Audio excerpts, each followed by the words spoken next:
आपको जानकर हैरानी होगी कि पावर ट्रांसफार्मर में कोई भी मूविंग पार्ट नहीं होता है, फिर भी यह 11,000 वोल्ट को एक्सट्रीमली एक्स्ट्रा हाई वोल्टेज पर स्टेप अप और डाउन कर देता है। इसके अलावा 3 फेज इंडक्शन मोटर और भी ज्यादा हैरान करती है, क्योंकि यह भी सेम ट्रांसफार्मर की तरह ही काम करती है, लेकिन बस रोटेट करती है। सबसे पहली बार ट्रांसफार्मर सिर्फ एसी सप्लाई पर काम करता है, डीसी पर नहीं। इसे थोड़ा आगे विद कंसेप्ट समझ लेंगे। तो मिस्टर फेराडे कहते हैं कि जब आप किसी वायर में सप्लाई देते हैं तो उसमें इलेक्ट्रोमोटिव फोर्स इंड्यूस होगा। यह फोर्स अपने आसपास में एक फील्ड जनरेट करेगा जिसको मैग्नेटिक फील्ड बोलते हैं, लेकिन एसी केस में यह फील्ड बाई डायरेक्शनल होता है। कुछ ऐसी अल्टरनेटिंग करंट की वेवफॉर्म होती है, यहाँ से यहाँ तक वेवफॉर्म इंक्रीज हो रही है तो वायर में मैग्नेटिक फील्ड की स्ट्रेंथ भी बढ़ेगी। यहाँ से यहाँ डिक्रीज हो रही है तो मैग्नेटिक फील्ड की स्ट्रेंथ वापस कम होने लगेगी। यहाँ से वेवफॉर्म नेगेटिव डायरेक्शन में जाने लगेगी तो मैग्नेटिक फील्ड अपनी डायरेक्शन बदल लेगा और फील्ड की स्ट्रेंथ ठीक पॉजिटिव साइड के ऑपोजिट होगी। यदि कुछ ऐसी कोयल में एसी सप्लाई दी जाएगी तो इसमें मैग्नेटिक फील्ड कुछ इस टाइप का होगा, जिसमें नॉर्थ और साउथ पोल भी जनरेट होंगे, लेकिन यह पोल बदलते रहेंगे अकॉर्डिंग टू वेवफॉर्म। यदि इसी कंडीशन में डीसी सप्लाई दी जाएगी तो कोयल का मैग्नेटिक फील्ड कांस्टेंट होगा, जिसकी वजह से यह कोयल एक स्ट्रॉन्ग मैग्नेट की तरह काम करेगी। इस कोयल को इंडक्टर भी बोल सकते हैं, और डीसी सप्लाई में इंडक्टर शॉर्ट सर्किट हो जाता है क्योंकि इसमें कोई फ्रीक्वेंसी होती ही नहीं है, इसलिए ट्रांसफार्मर डीसी पर ऑपरेट नहीं करते हैं। यदि पावर ट्रांसफार्मर में डीसी सप्लाई दी गई तो अपने आसपास में इतना स्ट्रॉन्ग मैग्नेटिक फील्ड जनरेट करेगा कि यह सभी चीजों को अपनी तरफ खींच लेगा। यदि इस कोयल के पास में हम सेम दूसरी ठीक ऐसी ही कोयल लेकर आएंगे तो यह मैग्नेटिक फील्ड लाइन दूसरी कोयल को कट करेगी, जिससे इस कोयल में भी एक फोर्स जनरेट होगा जिसको इलेक्ट्रोमोटिव फोर्स बोलते हैं, इन शॉर्ट ईएमएफ, और वोल्टेज का दूसरा नाम इलेक्ट्रिक फोर्स ही होता है। यहाँ जो मैग्नेटिक फील्ड लाइन है इनको टेक्निकल लैंग्वेज में फ्लक्स लाइन बोलते हैं, और इस प्रक्रिया को इलेक्ट्रोमैग्नेटिक इंडक्शन बोलते हैं, जिससे पावर ट्रांसफर होती है। तो एक तरीके से वायरलेस पावर ट्रांसफर हो रही है, और इसी कंसेप्ट को यूज में लेकर वायरलेस चार्जर भी बने हैं। आपको जानकर हैरानी होगी कि वायरलेस चार्जर फोन में एसी सप्लाई ही बेचते हैं, जबकि हमारा स्मार्टफोन डीसी पर ऑपरेट करता है। ऐसा कैसे हो सकता है? रीजन फाइंड आउट करके कमेंट में जरूर से लिखना। पावर ट्रांसफार्मर की आयरन की कोर में कुछ ऐसी छोटी छोटी पत्तियां होती है, और इन सभी ब्लेड्स पर वार्निश की कोटिंग की जाती है। इसके पीछे का रीजन थोड़ा आगे समझेंगे। और सभी ब्लेड को एक साथ जोड़कर फिर से दोनों साइड में इम्प्रेग्नेटेड पेपर की कोटिंग की जाती है, जो एक इंसुलेटर की तरह काम करता है, और उसके बाद में दोनों कोयल को सेट किया जाता है। ट्रांसफार्मर की कोयल कोर को टच नहीं करती है। अब इन कोयल को हम प्राइमरी और सेकेंडरी वाइंडिंग कह सकते हैं। जब हम प्राइमरी वाइंडिंग में सप्लाई देंगे तो इसमें जो फ्लक्स लाइन इंड्यूस होगी उनको आयरन की कोर पाथ प्रोवाइड करवाती है सेकेंडरी वाइंडिंग तक पहुंचने के लिए, जिससे सेकेंडरी वाइंडिंग में ईएमएफ इंड्यूस होगा। अब अज्यूम करते हैं कि प्राइमरी वाइंडिंग में टोटल टर्न 100 है और सेकेंडरी वाइंडिंग में टोटल टर्न 50 है। यहाँ पर आप एक चीज अपने दिमाग में बिठा लो कि प्राइमरी वाइंडिंग में जो एक टर्न है उसमें जो ईएमएफ इंड्यूस होगा सेम टू सेम इतना ही ईएमएफ सेकेंडरी वाइंडिंग के एक टर्न में जनरेट होगा, क्योंकि जितनी फ्लक्स लाइन इस एक टर्न से निकल रही है उतनी ही तो सेकेंडरी वाइंडिंग के एक टर्न में पहुंचेगी। तो अब यदि हम सेकेंडरी वाइंडिंग पर फोकस करें तो सभी के सभी टर्न सीरीज में कनेक्टेड है, और सेकेंडरी वाइंडिंग में जो वोल्टेज हमें मिलेगा वह सभी टर्न्स में जो वोल्टेज इंड्यूस हो रहा है उसी का टोटल तो होगा। तो सेकेंडरी वाइंडिंग का वोल्टेज यानी ईएमएफ इक्वल होगा सेकेंडरी वाइंडिंग के टर्न्स के। ऐसा ही प्राइमरी वाइंडिंग में होगा, EMF induce in primary winding equal to number of turns in primary. EMF और वोल्टेज में एक छोटा सा फर्क होता है। वोल्टेज प्राइमरी वाइंडिंग के टर्मिनल पर लगा हुआ है, जब ये वाइंडिंग में पहुंचेगा तो वाइंडिंग का कुछ रेजिस्टेंस होता है, जिसकी वजह से थोड़ा सा वोल्टेज कम हो जाता है, और जैसे ही वोल्टेज कम होता है तो हम उसको बोलते हैं कि इतना इतना ईएमएफ इंड्यूस हुआ है। अब अज्यूम करते हैं कि प्राइमरी वाइंडिंग में 100 वोल्ट हमने दिया तो सेकेंडरी वाइंडिंग में 50 वोल्ट ही मिलेगा, क्योंकि 50 टर्न में से सभी टर्न की कैपेसिटी 1 वोल्ट की है, और सबने अपना अपना 1 वोल्ट लेकर 50 वोल्ट दे दिया, जो हमें सेकेंडरी में मिलेगा, यानी वोल्टेज स्टेप डाउन हो गया। इसी तरीके से सेकेंडरी वाइंडिंग में नंबर ऑफ टर्न्स इंक्रीज करके वोल्टेज बढ़ाया जाता है। अब थोड़ी आसानी के लिए हमने एक इक्वेशन बना ली, number of turns in primary upon number of turns in secondary is equal to EMF induce in primary upon EMF induce in secondary. एक स्टेप और आगे बढ़े तो करंट भी आ जाता है, और करंट वोल्टेज का जस्ट ऑपोजिट होता है। तो सिंपल सी बात है, ट्रांसफार्मर यदि वोल्टेज को बढ़ाता है तो करंट को कम कर देता है, क्योंकि पावर हमेशा फिक्स रहती है। वोल्टेज करंट को कम ज्यादा किया जा सकता है, पावर नहीं बदली जा सकती।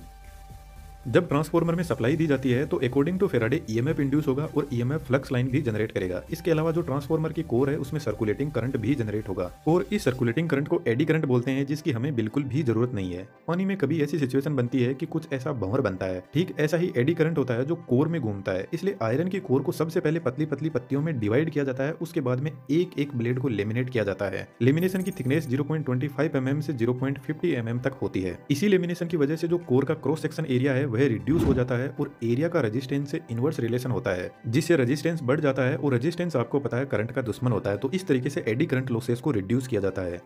पावर ट्रांसफार्मर में जो आयरन की कोर होती है वह एक्चुअल में cold rolled green oriented silicon steel की बनी होती है, जो हिस्ट्रीसिस लॉसेस को रिड्यूस करती है। हिस्ट्रीसिस लॉसेस मैग्नेटिक फील्ड की डायरेक्शन बार बार चेंज हो रही है, इसी की वजह से इंड्यूस होते हैं। और आपको पता है जो ट्रांसफार्मर में हमिंग नॉइज सुनाई देती है वह इसी मैग्नेटिक फील्ड के बार बार चेंज होने की वजह से सुनाई देती है, जिसको मैग्नेटो स्ट्रिक्शन बोलते हैं। इस मैग्नेटो स्ट्रिक्शन की वजह से ट्रांसफार्मर की कोर एक्सपेंड और कॉन्ट्रैक्ट होती है, जो एक हमिंग नॉइज जनरेट करती है। इसके अलावा भी ट्रांसफार्मर में बहुत सारे लॉसेस होते हैं, लेकिन मेन यही है।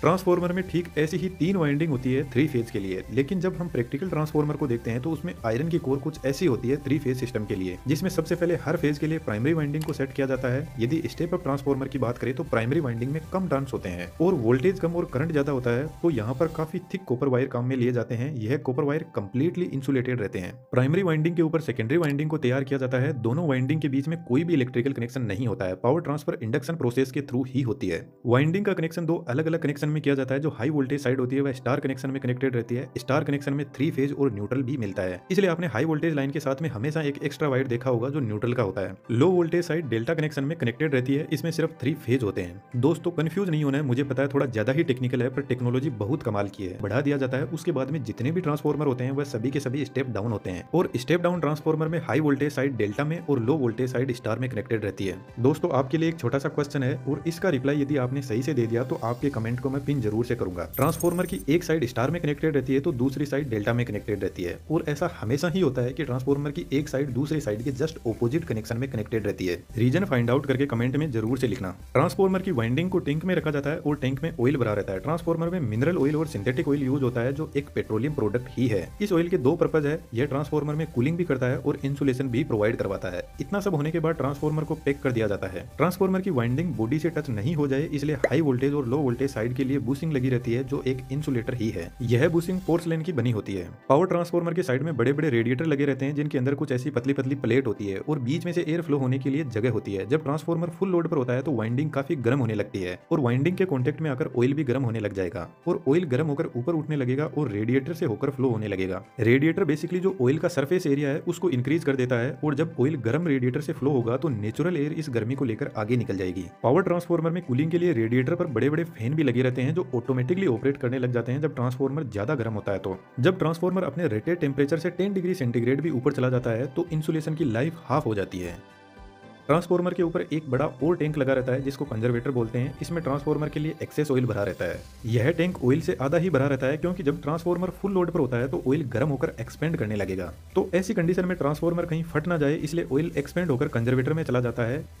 कंजर्वेटर से एक डिवाइस और कनेक्टेड रहती है जिसको ब्रीदर बोलते हैं। तो ऑयल एक्सपेंशन की वजह से गैस बाहर निकलेगी, उसको ब्रीदर से एनवायरनमेंट में छोड़ दिया जाता है, लेकिन ब्रीदर का काम कुछ और ही होता है। जब ट्रांसफॉर्मर का तेल ठंडा होगा तो वापस कॉन्ट्रैक्ट होने लगेगा और ट्रांसफॉर्मर बाहर से हवा को अंदर खींचेगा। इस कंडीशन में एनवायरनमेंट के अंदर एयर में बहुत ज्यादा मॉइस्चर कंटेंट होता है और यह मॉइस्चर ट्रांसफॉर्मर के ऑयल में चली गई तो वाइंडिंग डैमेज हो जाएगी। इसलिए ब्रीदर में सिलिका जेल भरा रहता है जो मॉइस्चर कंटेंट को एब्जॉर्ब कर लेता है।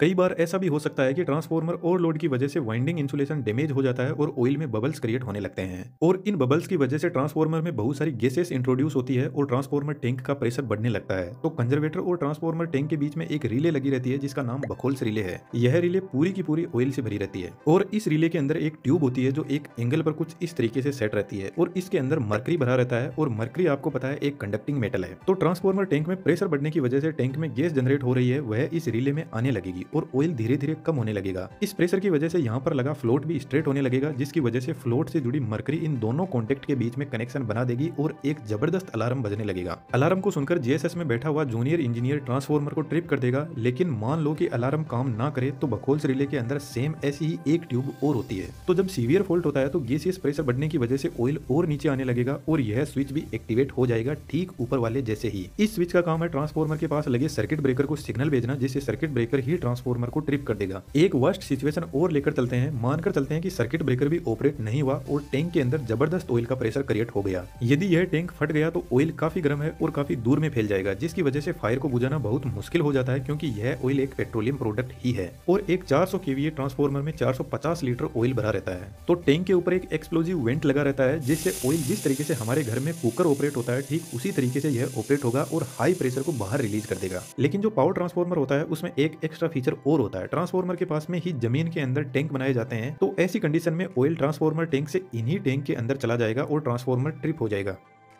लेकिन दोस्तों पावर ट्रांसफार्मर को स्टार्ट करना कोई आसान काम नहीं है। जब ट्रांसफार्मर को ऐसे ही स्टार्ट कर दिया जाता है तो हाई इनरस करंट जनरेट होता है जो फुल लोड करंट का 4 से 5 गुना होता है, जो वाइंडिंग को डैमेज कर सकता है। इसलिए पावर ट्रांसफार्मर को हमेशा इस वेवफॉर्म के पीक पॉइंट पर स्टार्ट किया जाता है ताकि इनरस करंट को रिड्यूस किया जा सके। ट्रांसफार्मर को लाइन से कनेक्ट करने से पहले प्राइमरी वाइंडिंग की तरफ एक सर्किट ब्रेकर लगा रहता है फॉल्टी सिचुएशन में ट्रांसफार्मर को ट्रिप करने के लिए, और उससे पहले लाइटिंग अरेस्टर लगा रहता है जो लो रेजिस्टिव पाथ प्रोवाइड करवाता है और लाइन में आ रहे एक्स्ट्रा सर्ज को ग्राउंड कर देता है। पावर ट्रांसफार्मर काफी हेवी और कॉस्टली इक्विपमेंट आते हैं। यदि ये डैमेज होते हैं तो बहुत सारे इक्विपमेंट को डैमेज कर देते हैं, इसलिए इनकी सेफ्टी बहुत जरूरी है। यदि आप इंजीनियरिंग फील्ड से हो तो एक बार पावर ट्रांसफार्मर 400 केवीए या 220 केवीए जीएसएस में जाकर जरूर से देखना, आपको बहुत कुछ सीखने को मिलेगा। हमारी कोशिश है फ्यूचर में और भी अच्छे वीडियोस लाने की, तो सब्सक्राइब करके लाइफ अड्डा के परमानेंट मेंबर बन सकते हो। Thank you.